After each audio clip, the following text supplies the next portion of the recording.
تو کہتے ہیں باقیوں کی دستار کسی عالم نے کی, کسی صوفی نے کی, لیکن یہ بھینسوں کو چارہ ڈالنے والا جب آیا تو محدث اعظم نے فرمایا پگڑی کے بال کو کوئی ہاتھ نہ لگائے, یہ ساری دستار میں نے کرنی ہے.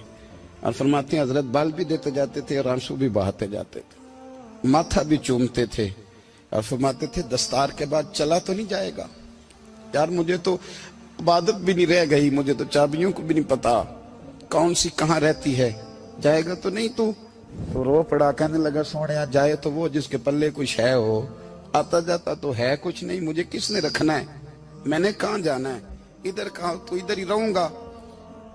وہ اس طالب علم کے سارے استاد بھائی کہتے ہیں اس نے دستار کرائی, پڑھا پڑھایا کچھ نہیں, پر جو مسئلہ اڑ جاتا تھا نا, وہ جو اڑ جاتا تھا نا, وہ جا کے اس سے پوچھتے تھے تو کتابیں کھولنے کی ضرورت نہیں پڑتی تھی. حضرت ام سلمہ رضی اللہ تعالیٰ عنہ کہتی ہے میں نے عرض کی یا رسول اللہ صلی اللہ علیہ وسلم میری بچی بڑی بیمار ہے, تو مجھے کسی نے کہا ہے یہ تھوڑی سی نشے والی چیز ہے, یہ بنا کے تیار کر کے دو صحیح ہو جائے گی, بیمار ہے بچی تو یہ نشے والی چیز ہے, اس کو تیار کر کے دو, تھوڑا نشہ ہے. اگرچہ بعض, میں نے شروع میں کہا, بعض لوگ مریض کو, سخت مریض کو ایسی ادویات جو مجبوری بن جائے اس کی گنجائش اور اجازت دیتے ہیں. محتاط علماء تو اس میں بھی بہت ساری چیزیں پہلے بیان کرتے, لیکن اس نے کہا جی میرا نشہ دینا ہے شفا کے لیے. حضرت ام سلمہ کہتی ہے میرے نبی پاک نے میری طرف دیکھا, میری طرف, تو میں نے کہا یا رسول اللہ آپ کیا فرمانا چاہ رہے ہیں؟ تو نبی پاک نے فرمایا ام سلمہ کبھی ناپاک چیز میں بھی شفا ہوئی ہے, کبھی ناپاک چیز میں بھی, کبھی شراب اور خمر میں بھی شفا ہو سکتی ہے. شفا رب کریم نے رکھی ہے پر شہد کے اندر رکھی ہوئی ہے, شفا اللہ نے رکھی ہے قرآن مجید میں رکھی ہوئی ہے, تو اس میں بھی کبھی یہ حضور نے بیان کیا ہے کہ اس کے اندر شفا ہو سکتی, تو امت کتنی دلیری کرتی ہے جو یہ مشورے دیتی ہے کہ اس کے اندر نشہ ہے, شراب ہے, تو کھانسی چلی جائے گی تو فلانی بیماری چلی جائے گی. نہ آؤ ان چیزوں پہ, نہ اپنے ایمان کو خرابی دو, اور نہ ایسی باتیں کرو جس سے کہ ڈائریکٹ رسول اللہ صلی اللہ علیہ وسلم کے واضح ارشادات کی مخالفت ہو. میرے نبی پاک صلی اللہ علیہ وسلم نے فرمایا, اور پھر کچھ لوگ کہتے ہیں تھوڑی پی ہے جی. اب تو میں تجزیے میں پڑھ رہا تھا کہ ایسی شراب ایجاد ہو گئی ہے, لوگ شراب پیتے ہیں اور وہ مست بھی رہتے ہیں, کار بھی چلاتے رہتے ہیں, کہتے ہیں جی نہیں ہمارا ذہن معاف نہیں ہوا تو یہ والی صحیح ہے, نشہ نہیں لاتی. میرے نبی پاک صلی اللہ علیہ وسلم نے فرمایا جس چیز کی تھوڑی مقدار, زیادہ مقدار حرام ہے اس چیز کی تھوڑی مقدار بھی حرام ہے, جس کی زیادہ مقدار حرام ہے اس کی تھوڑی بھی. تو خمر اور شراب اگر فل پینا جائز نہیں تو تھوڑی پینا بھی جائز, یہ حرام ہے اور حرام تھی اور قیامت تک حرام ہی رہے گی. میرے نبی پاک صلی اللہ علیہ وسلم نے منع کیا اور حضور نے اظہار ناپسندیدگی فرمایا, اور میں 40 دن تو عبادت ہی قبول نہیں ہوتی شراب پینے والے جب تک سچی توبہ نہ کرے. یہ لفظ جب ادا کرتا ہوں تو شرم سے میری زبان لڑکھڑاتی ہے کہ یار درباروں پہ بھی نشہ بکتا ہے. میں یہ بات کر رہا ہوں صوفیاء کا ترجمان, درباروں پہ, مزاروں پہ, اور سجادہ نشینوں تمہیں زمین نگل جائے, آسمان تمہیں لے اڑے, تم پر قہر نازل ہو, تم نے باپ دفن کر کے تو وہاں نشے کا اڈا بنا لیا, ماؤں سے بیٹے چھیننے لگے ہو, عورتوں کے سروں سے کپڑے چھیننے لگے ہو, سہاگ مارنے لگے ہو, بیٹیاں اور بیٹے یتیم کرنے لگے ہو, نشہ بیچتے ہو درباروں اور مزاروں پہ. یہ تماشا لگ گیا. آپ کیسے کروں یہ بات, پر کرنی پڑ رہی ہے, مجبوری ہے, یہ مضمون مکمل نہیں ہو سکتا. بند کر دیں وہ دربار, ہمیں نہیں چاہیے جن درباروں پہ نشہ بکتا ہے. میں ذمہ داری سے کہہ رہا ہوں, بات ریکارڈ ہو رہی ہے. جوتے کی نوک پہ وہ سجادہ نشین جو امت کو ڈرگز دیتا ہے, وہ سجادہ نشین کا ڈیرا نہیں, وہ گند کا اڈا ہے, وہاں سے فیض نہیں مل رہا, امت کی تباہی ہو رہی ہے. بتا دو, پھیلا دو, اس کو اعتراض کرنا کرو. میرے رسول پاک سید عالم صلی اللہ تعالی علیہ وسلم کا دین ضروری ہے, کسی پیر کی سجادگی ضروری, بولیے سجادگی ضروری. بڑی ذمہ داری سے کہہ رہا ہوں اور نمائندگی کر رہا ہوں اپنی جماعت کی. نہ ہمارے بزرگوں نے کل اس کی حمایت کی تھی، نہ آج کرتے ہیں، نہ قیامت تک کریں گے۔ بند کر دیں وہ دربار اور مزار۔ بزرگ دنیا میں یہ کام کرنے آئے تھے، اور ہماری سوچ اتنی گر گئی ہے، اتنے ہم کمزور ہو گئے۔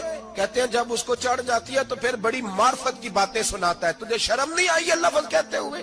اب نشئی تجھے معرفت سکھائے گا؟ اب تو شرابی سے، بھنگی چرسی سے دین سیکھے گا؟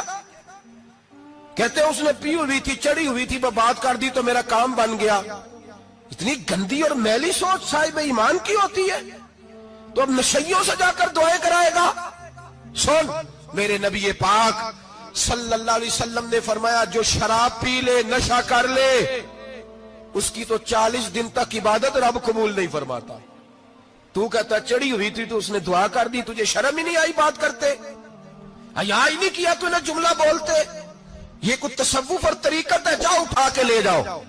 ایسی کوئی تصوف اور طریقت ہمیں نہیں چاہیے، ہمیں وہ والی طریقت چاہیے جس میں خدا کے قرآن کی بات ہوتی ہے اور محمد مصطفیٰ کے فرمان کی بات ہوتی ہے صلی اللہ علیہ وسلم۔ تو بھائی یاد رکھو، یہ کوئی طریقہ نہیں۔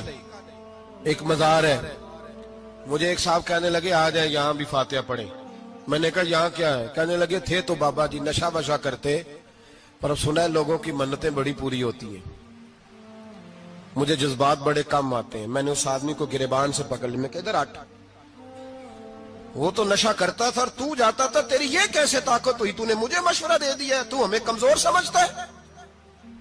ہم کمزور ایمان کے لوگ ہیں، اور میں یہاں تجھے کہوں گا نہیں نہیں میں یہاں نہیں جاتا، میں وہاں جاتا ہوں۔ بالکل کوئی لگی لپٹی بات نہیں، کھری بات۔ تصوف وہ، دربار وہ جہاں قرآن پڑھا جائے اور رسول اللہ کی حدیث سکھائی جائے، باقی کوئی مطلب نہیں کسی قسم کا۔ میں داتا صاحب کبھی جاؤں نا جلسہ کرنے کسی کام سے، کسی تقریب میں، تو میں داتا صاحب کے مزار پہ نہیں جاتا۔ میں کہتا ہوں یار یہ یرانہ نہیں کہ بندہ کسی کام آیا تھا تو فاتحہ پڑھ لی، واپس چلو۔ گکھڑ سے سپیشل آئیں گے داتا صاحب کے مزار پہ حاضری دیں گے، اور میرے سنگی گواہ ہیں کہ میں سپیشل ٹائم نکال کے بہت سارے کام چھوڑ کے سپیشل جاتا ہوں، اور میں مراد ماننے نہیں جاتا، میں داتا صاحب کا شکریہ ادا کر دے جاتا ہوں۔ میں ان سے کہتا ہوں حضور آپ کی مہربانی، آپ یہاں آئے تو ہمارے بڑے بھی رسول اللہ کے غلام بن گئے۔ میں تو سلام عقیدت پیش کرنے جاتا ہوں، ہم مزارات پر جانے کے قائل نہیں، بلکہ ہماری تو عقیدت کا درجہ ہی مکمل نہیں ہوتا جب تک ہم مزار پہ سلام نہ کریں۔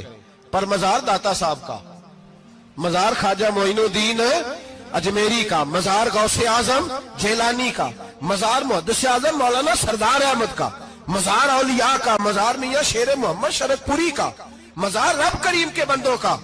بھنگیوں چرسیوں کے مزار نہیں ہوتے، اور نام ان مزارات کے قائل ہیں، بالکل قائل نہیں ہم۔ میں تھوڑے دن پہلے لاہور گیا تھا، تو میں کار میں میاں صاحب میاں شیر محمد شرک پوری کا ذکر کر رہا تھا۔ میں اپنے دوستوں سے کہہ رہا تھا یار بہت بڑا بابا ہوا ہے، تو مجھے کہنے لگی کرامت کیا ہے؟ میں نے کرامت یہ ہے کہ ساری زندگی سنت کا درس دیا ہے۔ تو مجھے کہنے لگے آپ کبھی گئے نہیں؟ میں نے کہا میں اسپیشل گیا تھا، اور تھوڑے دنوں کے بعد پروگرام بناؤں گا تو میں ساتھ لے کے جاؤں گا۔ ہم مزارات کے قائل ہیں، حاضریاں دیں گے مزاروں پہ، لیکن بھنگیوں چرسیوں کے مزاروں پر جانے کے قائل ہیں؟ زور سے بولے، یہاں جانے کے قائل ہیں؟ کوئی عقیدہ نہیں ہے ہمارا۔